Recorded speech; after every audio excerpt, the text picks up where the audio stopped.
Okay, folks, here's a quick review of the Red Skull figure that was produced by Hasbro as a part of the Marvel Legends Infinite Series 6-inch scale line of action figures. This is part of the Captain America subline that contains pieces for the Mandroid Build-A-Figure. Now, I noticed right away in the store that this appears to be a reuse of the body mold that was used with the Captain America the First Avenger 6-inch scale Nick Fury figure. I wasn't too fond of that body mold, so I went into this review with just a little trepidation. Now, the articulation joints on this figure, they were all very stiff when I got him out of the package, and consequently, they were very hard to move, so I used a hairdryer to free them up. Alright, Red Skull has articulation in the neck, the shoulders, the upper biceps, the elbows, the wrists. There's also a diaphragm joint, the hips, the knees, and the ankles. The ankles appear to only move up and down since there's no ankle pivot, and the head can turn 360 degrees, and it also has a good range of up and down motion. The wrists also rotate 360 degrees, and there's a swivel joint in them as well. And as you can see on the camera, the head sculpt is really well done on this figure.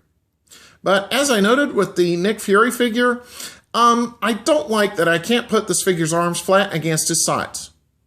And the trench coat on the figure is removable, but the figure looks much better with it on, so that's how it's going to stay when it's displayed in my collection. Paint apps on the figure, they were well done with no appreciable errors to speak of. So let me pause here, zoom in, and I'll give you a closer look as to what Red Skull looks like.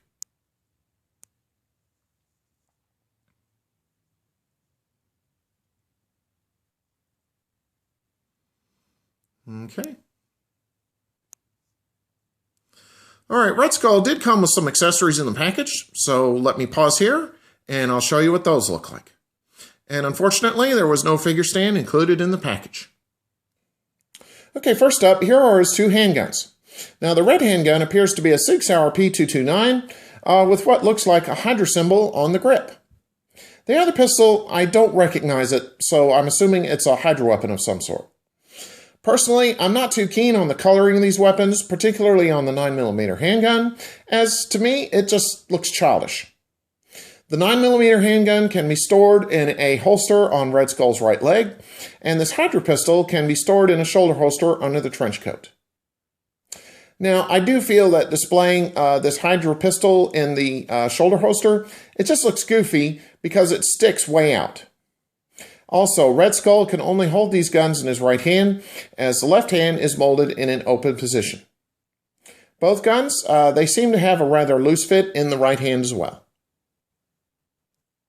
Okay, next up, here's the Cosmic Cube, which is also known as the Tesseract in the movies.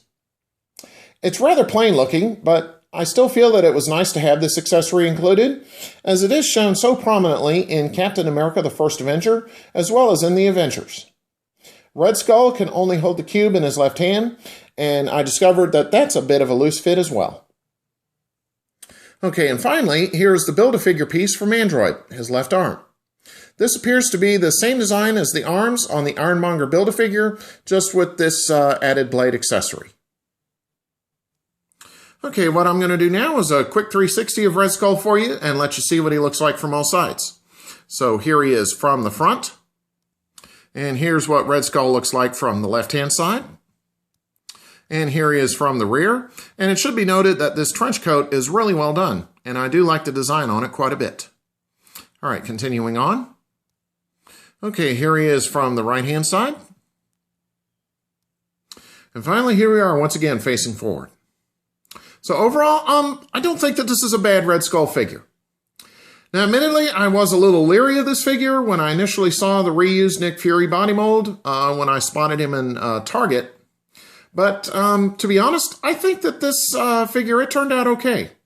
It does have an excellent head sculpt on it, but I don't like that I can't make Red Skull's arms flat against his sides. And the included guns don't appear to be well thought out, especially with that color choice on that 9mm handgun, as well as on the Hydra pistol. And speaking of the Hydra pistol, it doesn't store very well in the figure's shoulder holster. However, I am glad that Hasbro chose to throw in that Cosmic Cube accessory, because it is so prominently shown in Captain America the First Avenger, as well as in the Avengers.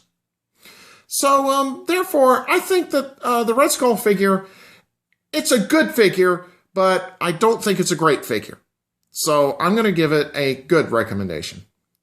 I think Hasbro could have done just a little bit better job on planning this figure out, especially when it came to a color choice of the included weapons. Okay, so on that note, take care and stay tuned for my next review. Have a good one.